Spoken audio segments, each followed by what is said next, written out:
성도 여러분 반갑습니다. 제가 이제 이번부터 좀 더 우리 성도님들을 어떻게 좀 신앙적으로 좀 도울 수 있을까 좀 고민을 좀 해보다가 지난번에 좀 사실 좀 실험적으로 그 한 줄 독서라는 것을 시작을 해봤는데요. 사실 뭐 꾸준히 하면 좋았겠지만 하다 보니까 이건 그렇게 큰 의미가 없겠다라는 생각이 들었습니다. 왜냐하면 그 한 줄 독서라는 게 말처럼 한 줄 독서가 되지도 않고, 그리고 또 한 가지는 단편적으로 그 한 줄 한 줄을 읽는다라는 게 그 책의 어떤 가치들을 좀 저자의 의도와는 좀 상관없이 좀 훼손시키는 게 아닌가라고 하는 좀 미안한 마음도 좀 있었습니다. 그래서 한 줄 독서는 이번 뭐 코로나 그 시대를 좀 맞이해서 겪으면서 좀 우리 성도님들에게 좀 도움이 될 수 있는 컨텐츠를 만들려고 하는 어떤 시도들 중에 한 가지였다라고 생각이 좀 들고 거기에 그냥 의미를 뒀으면 좋겠고요. 한 줄 독서는 그냥 이제 접고 좀 더 좀 더 가치 있는 좀 읽기를 하면 좋겠다라는 좀 생각에서 이제 책을 좀 더 많이 읽어드리고 싶다라는 생각에서 좀 그렇게 좀 컨텐츠를 만들어 보려고 합니다. 사실 뭐 이 시도도 언제까지 또 지속될지는 모르겠지만 어쨌든 한번 해보려고 합니다. 여러분들에게 이 책 읽기가 좀 여러분들 신앙생활에 참 많은 도움이 됐으면 좋겠다라는 바람이고요. 우리가 교회에 와서 예배를 드리고 또 같이 구역 예배를 드리고 하는 그런 관계 속에서도 그런 과정 속에서도 우리가 충분히 우리 영적인 또 어떤 유익과 또 신앙적인 도움을 받을 수 있지만 사실은 이 책 읽기라고 하는 것은 우리 신앙의 여정에 있어서 이렇게 과거를 좀 돌아보고 신앙의 선배들의 이야기를 들어보면 책 읽기를 통해서 참 많은 변화들이 또 의식의 전환들이 일어날 수가 있거든요. 그래서 우리 그리스도인들이 특별히 책 읽기에 대해서 이 독서에 대해서 특별히 좀 많은 시간들 좀 적어도 최소한의 시간들을 좀 투자해서 우리 영적인 생활들을 좀 끌어올렸으면 좋겠다라고 하는 그런 바람이 있습니다. 이번에 좀 처음 시도하는 이 책 읽기 좀 이렇게 좀 시작해 보려고 이렇게 좀 진행을 해 보려고 합니다. 제가 이 한 권의 책을 제가 좀 다 읽어 드리지는 못할 것 같고요. 중간중간에 내용을 좀 건너뛸 수 있습니다.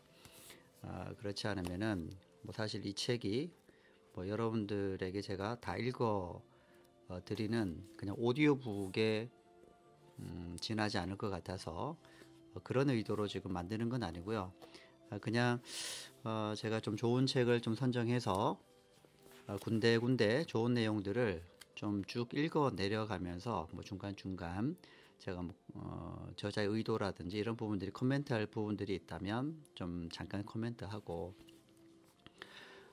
그리고 뭐 네, 여러분들이 이 책을 그냥 귀로 그냥 들으시기만 해도 좋을 것 같습니다. 그리고 여러분들이 이 책을 들으시다가 뭐 잠들어도 괜찮고요.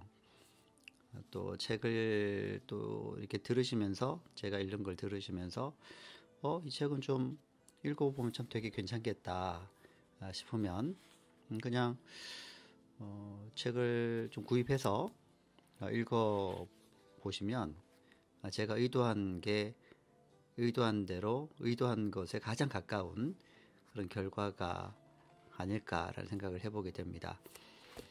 아무튼 뭐 꼭 그렇게까지 가지 않더라도 그냥 편하게 여러분들이 책을 같이 저랑 읽으신다라고 생각을 하시고 그냥 들으시면 좋을 것 같고요. 이 책 내용이 여러분들에게 또 신앙 생활해 나가는 데 있어서 정말 도움이 되었으면 하는 바람일 뿐입니다.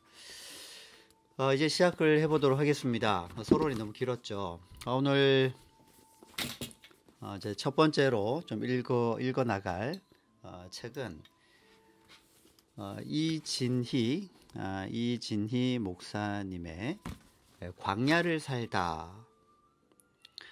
부제목이 뭐냐면 광야의 삶을 버티고 견디고 이겨내는 방법이라고 하는 책입니다. 예전에 이 목사님이 그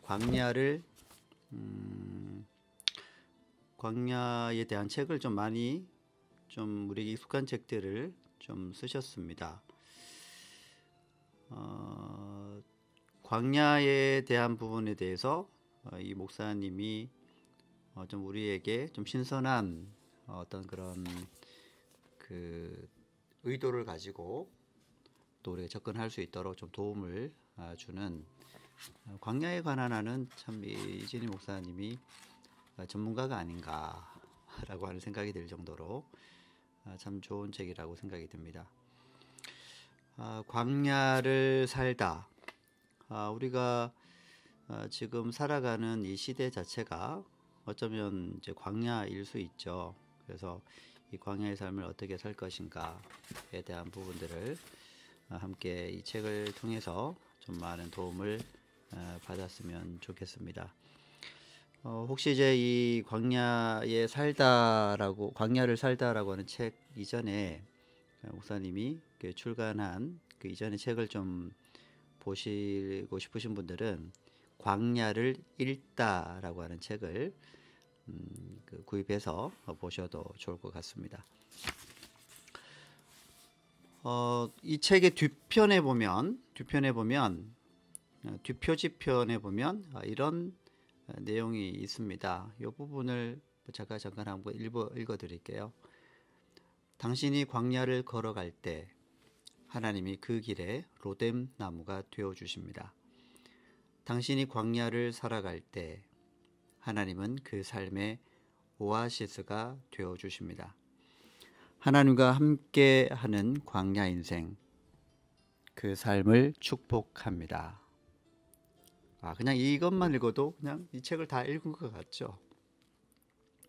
서문을 제가 잠깐 서문 전체를 다 읽어 드리기에는 좀 그렇고 필요한 몇 부분만 좀 발췌해서 제가 한번 읽어 보겠습니다. 서문이 제목이 이렇습니다. 늘 처음 같은 광야. 광야는 늘 변화무쌍하다. 예측 불가능하다.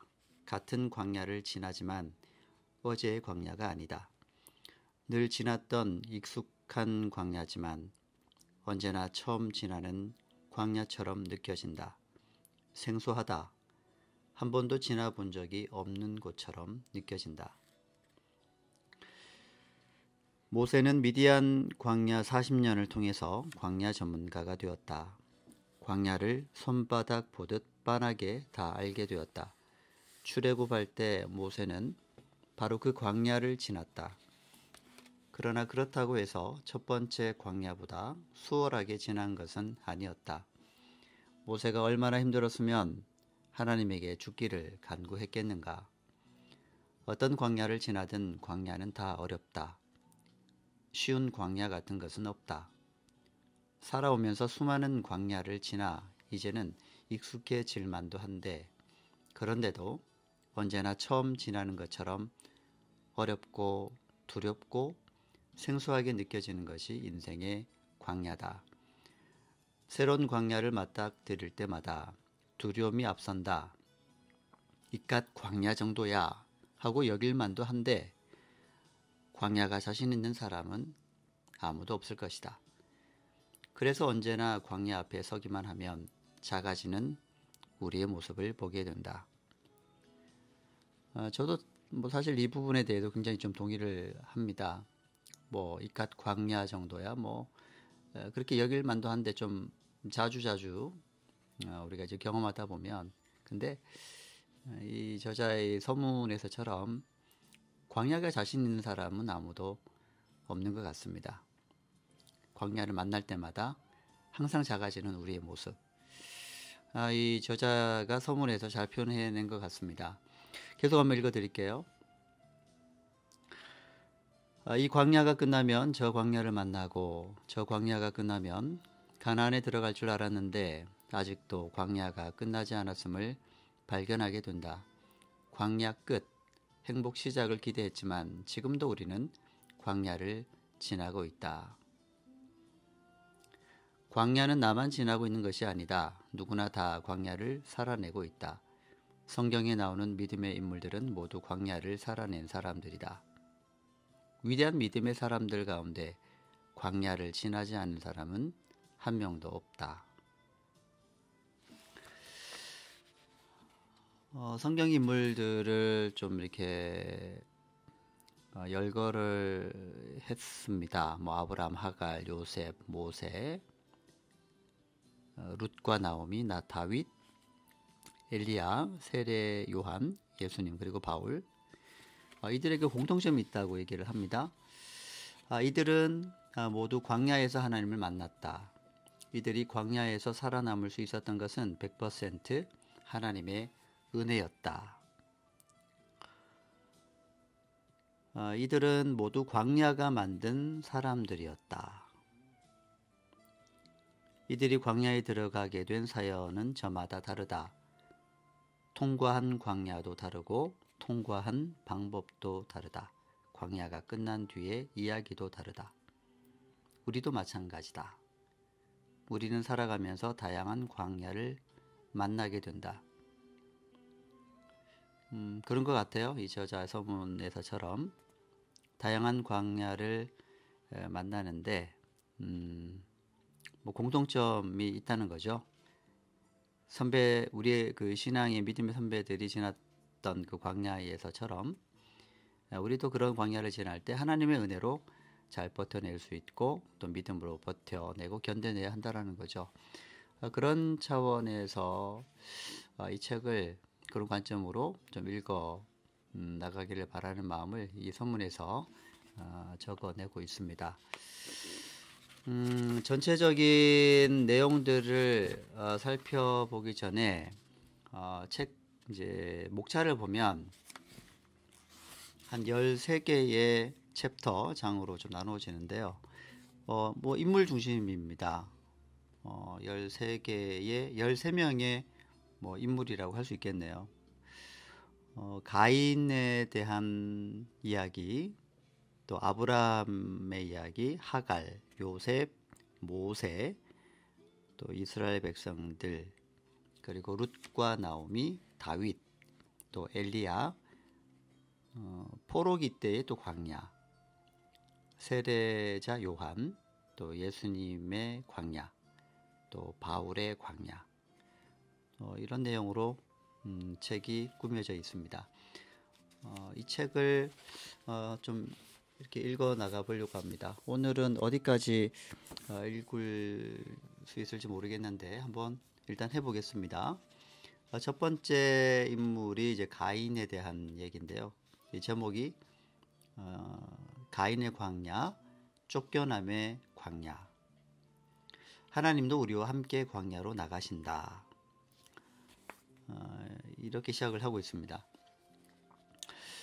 아담과 하와가 에덴 동산에서 실낙원한 후에 어떤 일이 일어났는가? 땅은 너로 말미암아 저주를 받고 너는 내 평생에 수고하여야 그 소산을 먹으리라. 땅이 내게 가시덤불과 엉겅퀴를 낼 것이라. 내가 흙으로 돌아갈 때까지 얼굴에 땀을 흘려야 먹을 것을 먹으리니. 인류 문화사학적으로 볼 때 농경 문화는 수렵 채취 문화에서 진화된 단계다. 인류는 농경 문화를 통해 훨씬 많은 것을 거두어 들이며 이동하지 않고 한 군데 정착해서 훨씬 안정된 삶을 살 수 있게 되었다. 그러나 성경은 다르게 말씀한다.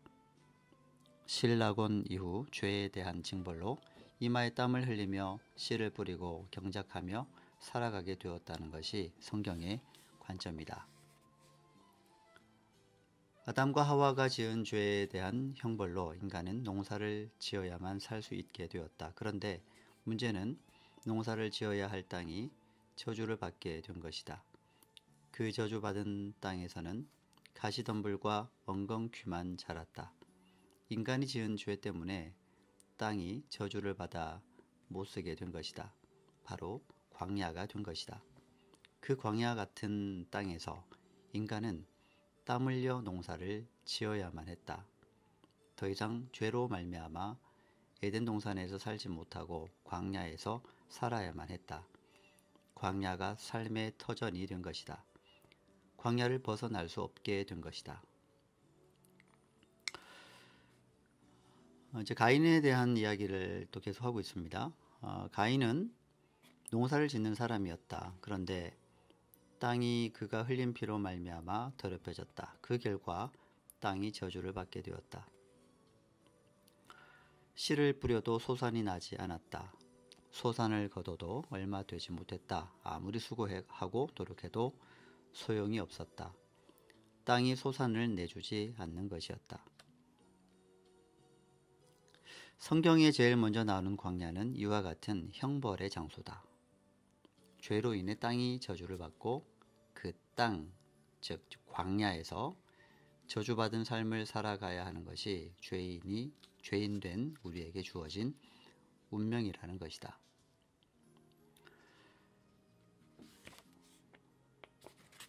아담과 하와는 죄로 인해 에덴 동산을 잃어버리게 되고 그곳에서 추방되어 광야에서 살아가게 되었다. 가인도 죄를 짓고 평생 저주받은 땅에서 유리방황한 채 농사를 지으며 살아야 했다. 그러나 땅이 효력을 발휘하지 못했다. 아무리 씨를 뿌려도 거둘 것이 없었다. 그런 광야에서 농사를 지으며 살아야 했다. 열심히 노력해도 소용이 없었다. 땅이 그를 받아주지 않았기 때문이다. 참 힘들었을 것 같아요. 이렇게 좀 읽다 보니까 평생 동안 이 저주받은 땅에서 농사를 지어도 뿌려도 거둘 것이 없을 때 얼마나 절망적일까요? 자, 계속 이어지는 내용입니다. 그러나 창세기 12장에 가서는 새로운 역사가 시작된다. 하나님이 아브라함을 부르시면서 그에게 땅을 주겠다고 약속하신다. 인간의 죄 때문에 저주를 받아 황폐하게 된 땅 광야 대신에 젖과 꿀이 흐르는 땅을 주겠다고 약속하신다. 땅을 주신다는 것은 죄의 형벌로부터 벗어나게 해주신다는 의미다. 더 이상 땅이 없어서 그리고 땅으로부터 버림을 받아 유리방황하는 삶을 살지 않아도 됨을 의미하는 것이다. 이제부터 좀 희망이 보이는 것 같죠. 땅의 회복에 땅의 회복에 대한 이야기를 이제 해 나가고 있습니다.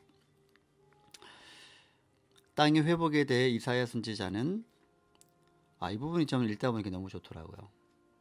땅의 회복에 대해 이사야 선지자는 광야가 꽃처럼 피어나고 광야에 꽃이 피며 광야에 강이 넘쳐 흐르고 광야에 대로가 생기고 광야에 샘이 솟고 광야에 백향목과 소나무가 자라며 광야에 이리와 늑대가 없고 광야가 기뻐 노래하며 광야가 춤을 추며 광야가 아름다운 동산같이 될 것이며 광야가 여호와의 영광을 보게 될 것이라고 예언했다. 다시 회복되어질 땅은 에덴 동산 같고 여호와의 동산 같게 될 것이다. 정말 아멘입니다. 네. 이 부분을 너무 잘 정리해 놓은 것 같아요. 광야에 대한 부분들을, 회복에 대한 부분들을 이사야 선지자의 그 선지자를 통해서 주신 말씀을 이렇게 발췌해서 요약한 부분인데요. 네, 너무 좋은 것 같습니다. 적어놓고 싶네요. 이렇게 성경은 땅을 구원과 연관해서 상징적인 의미로 사용하고 있다. 인간은 죄로 인해 에덴 동산을 상실하게 되었다. 에덴 동산에서 내어 쫓긴 인간은 그들을 받아주지 않는 저주받은 땅에서 유리방황하며 살아가야 했다.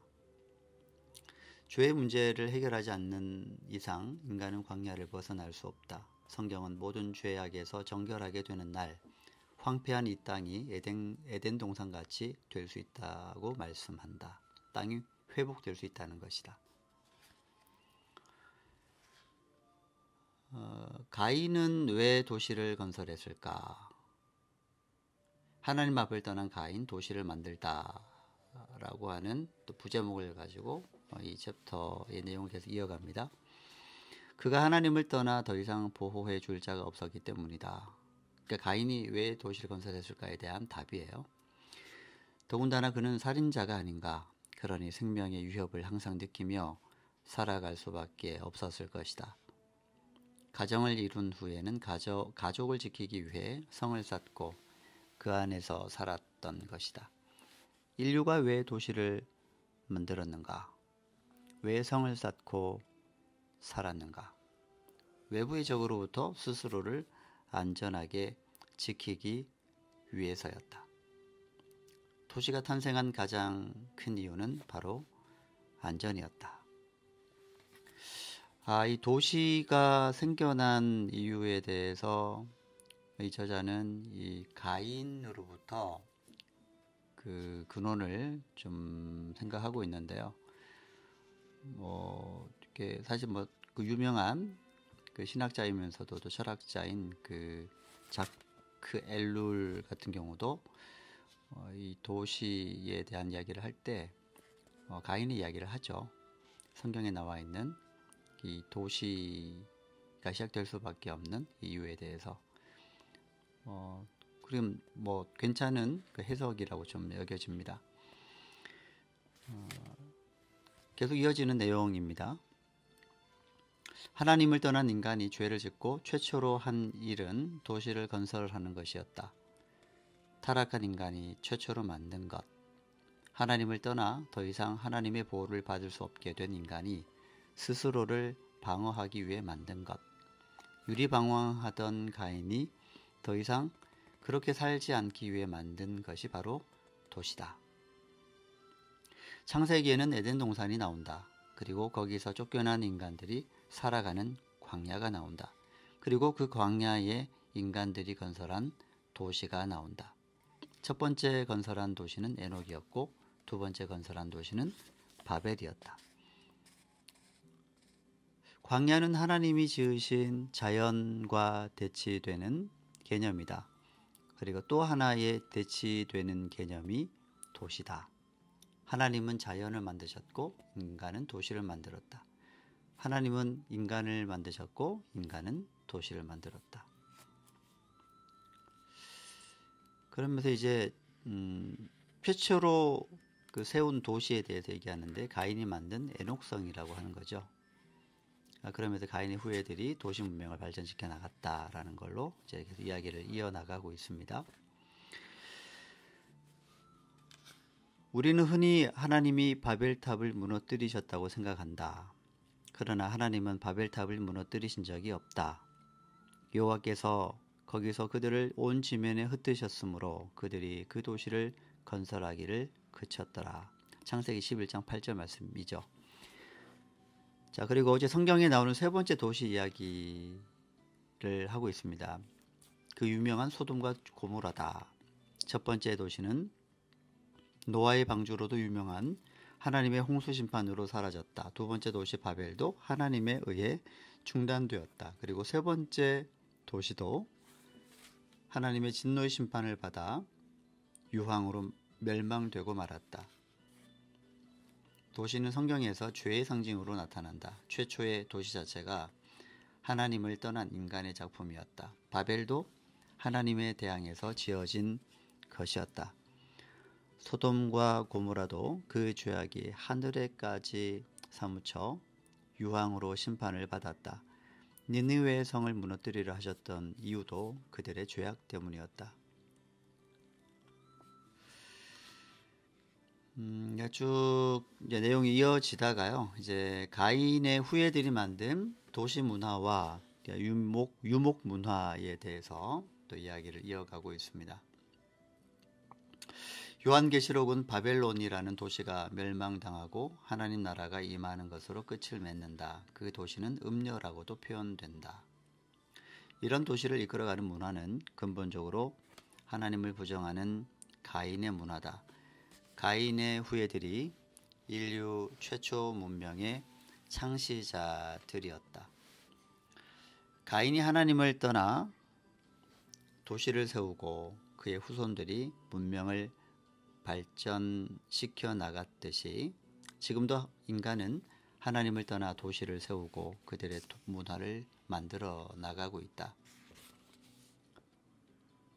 도시는 이런 가인의 문화가 지배하고 있다. 도시는 모든 죄악의 온상이 되었다. 죄가 도시를 지배하고 있는 것이다.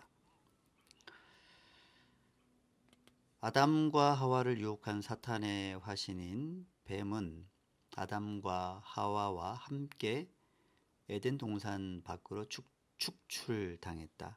실낙원 한 인간은, 그러니까 실낙원을 했다 이거죠. 낙원을 잃어버린 한 인간은 광야에서 살게 되었다. 그러면 사탄은 어떻게 되었을까?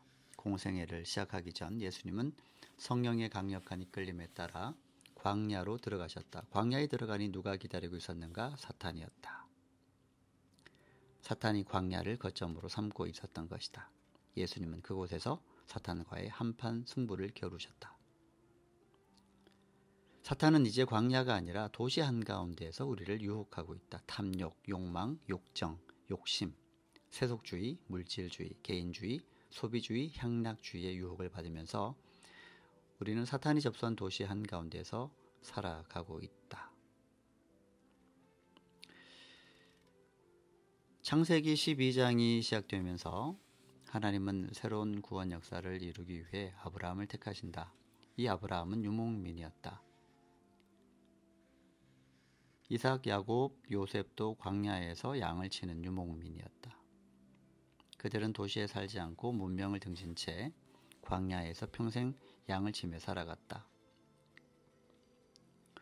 가나안 땅에 들어가서도 이스라엘 사람들은 계속 양을 치며 살았다. 성경이 지향하는 문화는 도시 문화가 아니라 유목 문화다. 성경이 지향하는 가치는 정착 문화나 도시 문화가 아니라 유목 정신, 이제 괄호해서 가치라고 되어 있어요. 유목 정신, 유목 가치이다라고 하는 것이죠. 자, 그렇다고 해서 도시에 살지 말라는 이야기가 아니다. 중요한 것은 왜 성경이 도시 문화를 거부하고 유목 문화를 지향하고 있는가 하는 것이다. 그것은 유목 정신 때문이다. 유목민의 가치관 때문이다. 이 책을 읽을 때 조금 이제 조심해야 되는 부분들은 이 저자가 그럼 도시에 우리가 살면 안 되나? 도시에 살면 우리는 늘 사탄의 유혹과 공격을 받아야 되기 때문에 도시에 살면 안 되는 것인가? 근데 우리가 어쩔 수 없이 지금 도시에 지금 살고 있는데, 그래서 이제 약간 이제 거부감이 들 수도 있는데요. 읽어 나가다 보면 그게 해소가 됩니다. 이렇게 유목 정신, 도시에 살지만 유목 정신, 유목적인 가치를 잃어버리지 않아야 된다. 그게 원래 이제 성경에서 이야기하고 있는 중요한 이제 신앙적인 가치이기 때문에 그것을 놓치면 안 된다라는 것을 이야기하고 싶어 하는 것 같아요. 계속 한번 읽어보도록 하겠습니다. 유목민은 한 곳에 오래 머물지 않는다. 평생을 나그네로 살아간다. 노마드로 살아간다. 노마드가 이게 이제 유목민이라는 뜻이거든요. 그러다 보니 그들은 소유에 관심이 없다. 필요한 만큼만 소유한다. 그래서 창고를 만들거나 미래를 대비해서 저축해 놓는 법이 없다. 욕심을 부리지 않는다. 이스라엘 백성이 광야를 지날 때 하나님은 먹을 만큼만 거두라고 하셨다. 그러나 가나안에 들어가서는 농사를 짓게 되었다. 소유가 무엇인지를 알게 되었다. 창고를 짓고 축적하기 시작했다. 빈부의 격차가 생기기 시작했다. 광야에서와는 달리 노력한 만큼 더 많이 모을 수 있게 되었다. 더 많이 모으기 위해 더 열심히 일했다. 그러나 결국 탐욕에 사로잡혀 살게 되었다. 그로 인해 급기야는 그 탐욕으로 인해 하나님을 떠나 바알 신을 섬기게 되었다. 바알은 풍요의 신으로 비를 관장하는 신이었다. 가나안에서의 이스라엘은 탐욕 때문에 바알을 따라갔다. 그리고 그 바알 신앙 때문에 결국은 가나안에서 쫓겨나게 되었다. 이게 도시의 삶이 주는 그런 어떤 이제 탐욕적인 결과, 이런 이제 연관 관계들을 이 목사님은 좀 잘 짧지만 잘 연결해 놓은 것 같아요. 다시 한번 좀 읽어볼 필요가 있는 것 같습니다. 우리는 지금 가나안에 살고 있다. 정착 가치를 추구하며 살아가고 있다. 더 많이 소유하고 더 많이 쌓아놓고 더 많이 누리기를 원한다. 좋은 집을 짓기 위해, 은금을 증식시키기 위해, 그리고 우양이 번성하도록 하기 위해 애를 쓴다. 가나안에 살면서도 광야에서 사는 것처럼 살아가는 사람은 많지 않다. 도시 문화 속에 살면서도 유목 문화 가치를 추구하는 사람 또한 많지 않다. 모두가 탐욕을 따라간다.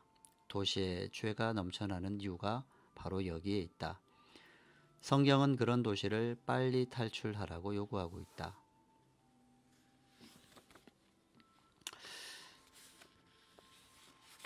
이제 그 첫 번째 파트, 챕터 장에 대한 얘기가 이제 마무리가 되어져 가고 있는데요. 조금만 더 읽어보겠습니다. 심판이 아닌 은혜 증표라고 하는 부제목으로 계속 읽어보겠습니다. 아담과 하와는 선악과를 범하고 신락원한 다음 가시와 엉겅퀴만을 내는 광야에서 살아가야 했다. 출애굽할 때 이스라엘 백성은 광야를 지나면서 하나님에게 불순종하고 원망, 불평한 것에 대한 징벌로 광야에서 38년의 세월을 더 보내야만 했다. 바벨론의 포로로 끌려간 유대인들은 가나안에서 지은 죄에 대한 형벌로 광야 70년을 지나야 했다.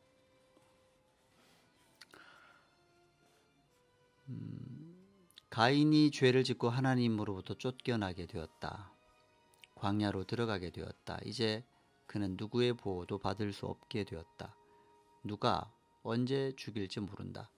늘 생명의 위협을 받으면서 살아갈 수밖에 없게 되었다.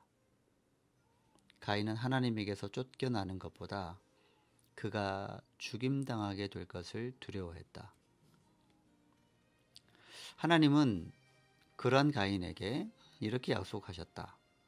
그렇지 아니하다. 가인을 죽이는 자는 벌을 7배나 받으리라 하시고 가인에게 표를 주사 그를 만나는 모든 사람에게서 죽임을 면하게 하시니라. 창세기 4장 15절 말씀입니다. 하나님은 가인에게 표를 만들어 주셨다. 이것이 그 유명한 가인의 표다. 흔히 그 표를 보고 저 사람은 살인자이구나 라고 알아챌 수 있도록 하기 위해 주신 것으로 생각한다. 가인의 표를 주홍글씨 같은 것으로 생각하는 것이다. 그러나 그렇지 않다. 가인의 표는 살인자라는 낙인이 아니었다. 그를 벌하기 위해 만들어 주신 것이 아니라 그를 보호하기 위해 만들어 주신 것이었다. 이 사람은 살인자이다라는 것을 모든 사람들에게 알리기 위해 가인에게 표를 만들어 주신 것이 아니라 누구든 이 사람을 해하면 죽임을 당할 것임이라는 보호 마크였다. 가인의 표는 하나님의 보호의 표식이었던 것이다. 하나님은 그를 자신에게서 떠나게 하셨다. 광야로 쫓아내셨다. 누구나 하나님을 떠나게 되면 그때부터 광야를 살기 시작하게 된다. 하나님 없는 삶이 곧 광야가 아니겠는가? 하나님은 가인을 광야로 쫓아내시면서도 그를 염려하셔서 그에게 표를 주셨다. 가인에게 표를 주신 것은 하나님의 심판이 아니라 하나님의 은혜였다. 하나님은 가인에게 형벌만 내리신 것이 아니었다. 광야로 쫓겨난 가인이 광야에서 살아남도록 하기 위해 그에게 표를 주어 그를 지키셨다. 바로 이 표 때문에 가인은 광야에서도 하나님의 보호를 받으며 살아갈 수 있었던 것이다. 우리도 가인처럼 죄에 대한 형벌로 광야로 내몰릴 때가 있다. 그때에도 하나님은 우리를 지키시기 위해서 가인의 표를 해주신다.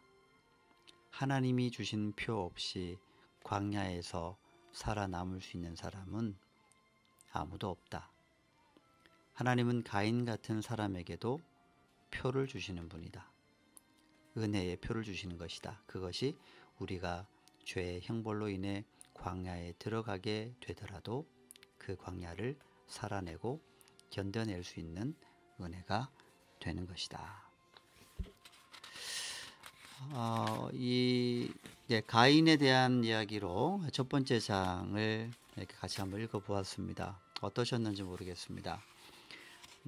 가인, 저는 좀 기억에 남는 건, 이게 가인의 표가 이게 낙인의 표가 아니고, 우리가 늘 알고 있는 것이었겠지만, 다시 한번 이 책을 통해서 좀 깨닫게 되는 건, 하나님이 징벌로 광야로 내쫓으시긴 하지만, 사랑하시는구나, 하나님의 백성을. 그래서 지켜주시기 위해서 또 그 표를 가인에게 주시는 거구나. 우리도 마찬가지겠다라는 생각이 듭니다. 혹시 이제 책을 같이 읽으시는 분들 중에 지금 참 이 가인과 같은 어떤 입장에서 형벌적인 뭔가 어떤 그런 광야의 삶을 살아가고 있는 분들이 혹시 있을 수 있습니다. 그런데 이 내용으로 좀 위로받았으면 좋겠습니다. 하나님께서 하나님이 주신 표 없이는 이 광야에서 살아남을 수 있는 사람이 없다라는 거죠. 하나님은 우리에게 형벌도 주시지만 또 우리를 또 끝까지 사랑하셔서 우리가 그 광야를 또 살아낼 수 있도록 또 하나님의 그 은혜의 표를 주신다라는 것을 좀 믿고 또 힘을 내서 또 계속해서 믿음 생활 해 나가면 좋겠습니다. 자, 오늘은 여기까지 읽도록 할게요. 또 다른 내용들은 제가 또 한번 또 잘 읽고 또 만들어 보도록 하겠습니다. 첫 번째로 만든 또 컨텐츠라 여러 가지 면에서 좀 부족한 부분이 있을 수 있겠지만 점점 더 좋아지리라 생각이 듭니다. 저는 이렇게 읽다 보니까 제가 좋은 것 같아요. 이렇게 소리 내어서 읽는다라는 게 굉장히 좀 유익이 되거든요. 앞으로 좋은 책으로 여러분들에게 더 가까이 유익한 것으로 다가가도록 하겠습니다. 감사합니다.